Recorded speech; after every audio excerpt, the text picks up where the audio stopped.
When I moved into the old boarding house, the landlord gave me a rushed tour. Kitchen's shared, laundry is in the basement, and don't open the door at the end of the hallway.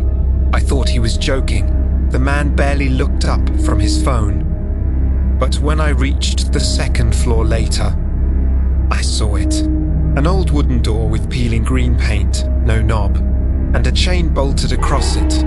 The air around it felt colder, heavier, like something was breathing behind it. The first night, I heard tapping. Slow, rhythmic, almost polite. At first, I assumed it was pipes. But then it changed, like fingertips dragging across wood. I followed the sound down the hallway. It stopped the moment I approached the chain door. As I leaned closer, a whisper slid through the crack at the bottom. So faint I thought I imagined it. "Let me out." I froze. No one else was awake.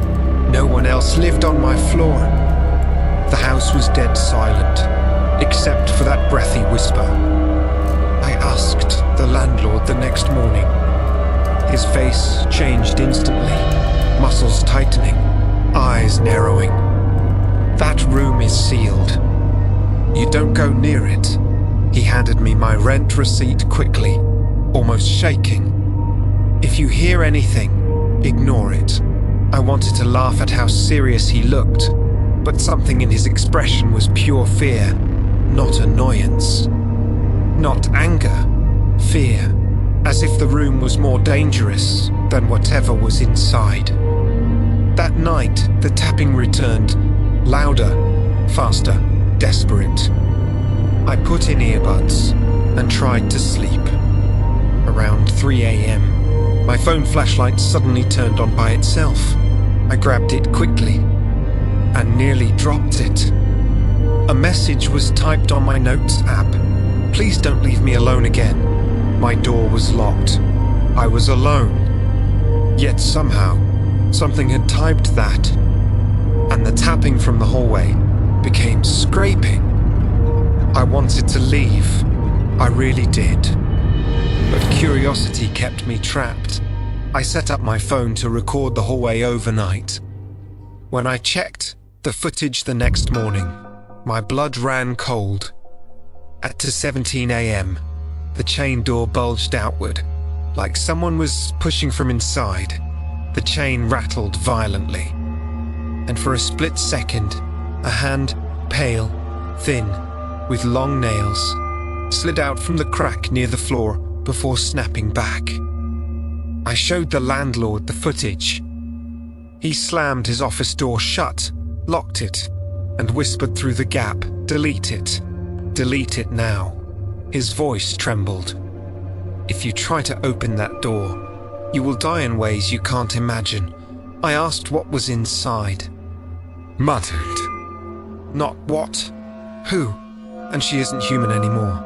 His tone made me feel like the floor under me had disappeared.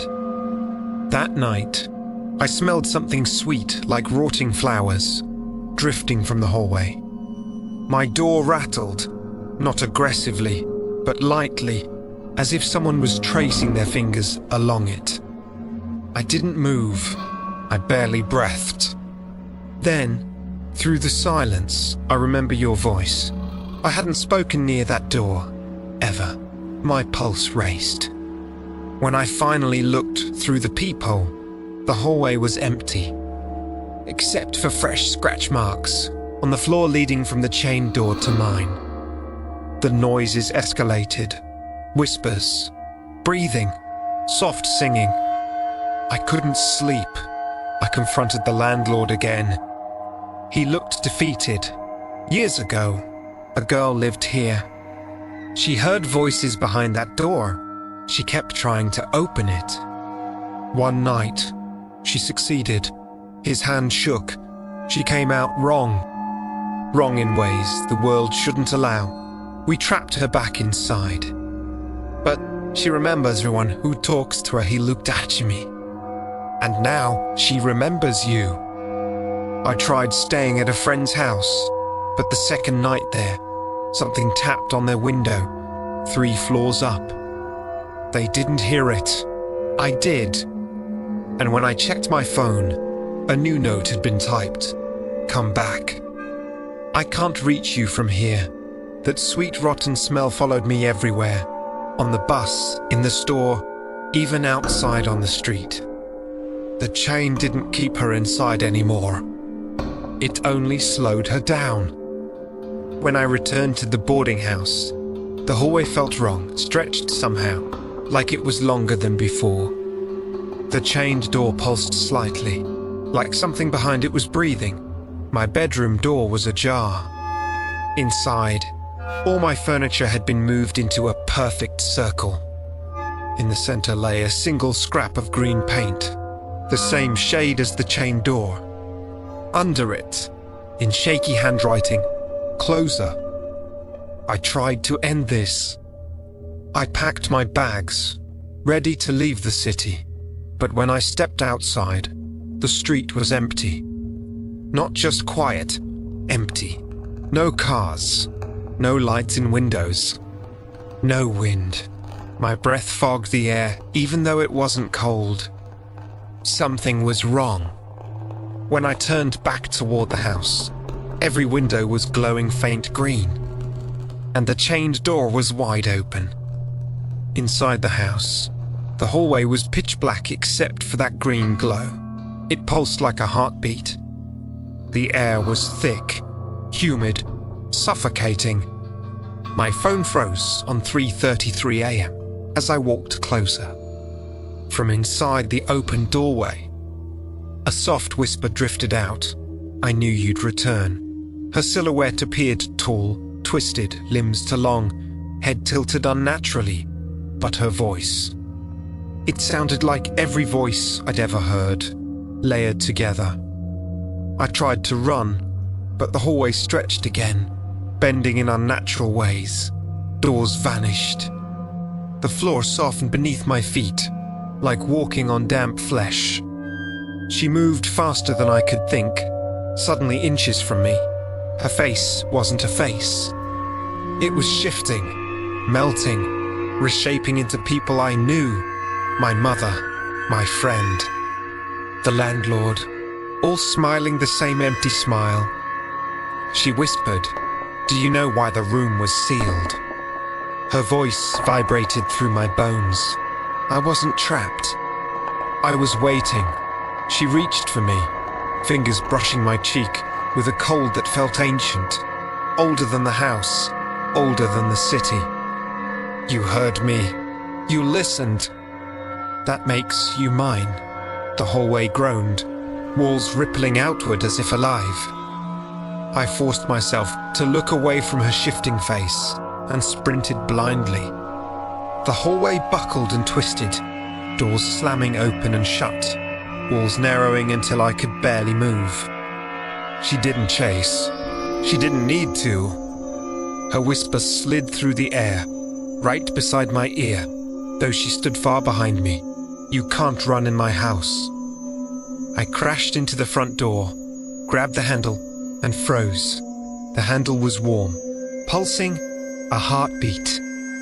The door slowly opened on its own, not to the street, but back into the hallway, looping impossibly. The house swallowed itself in impossible geometry. She was bending reality around me like clay. Desperate, I screamed for the landlord. The walls trembled. A door burst open, and he stumbled out, holding a rusted metal box. "Get behind me!" he shouted. She appeared instantly, eyes hollow black pits now. He opened the box.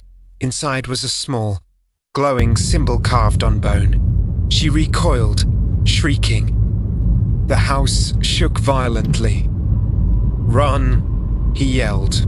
We sprinted together. The hallway straightened. The exit appeared. But halfway to the door, he was yanked backward, lifted into the air by invisible claws. His scream cut off instantly. Blood splattered the walls in long, dripping lines. she whispered from behind me, almost tenderly. He locked me away. You won't. I dove through the front door, hitting the pavement hard. The world snapped back into place. Cars, lights, people, noise. Everything normal, except the house behind me was gone. Only an empty lot remained, roped off with old wooden barriers. A demolition notice hung crookedly. The building had been condemned for years. I tried to convince myself it was a hallucination, stress, lack of sleep, something rational. But last night, while lying in bed, I felt a cold finger trace the back of my neck. The same sweet, rotten smell filled my room, and from under my bed, in a voice stitched from 1,000 others, she whispered, "Know where you go matters. You heard me. You're mine.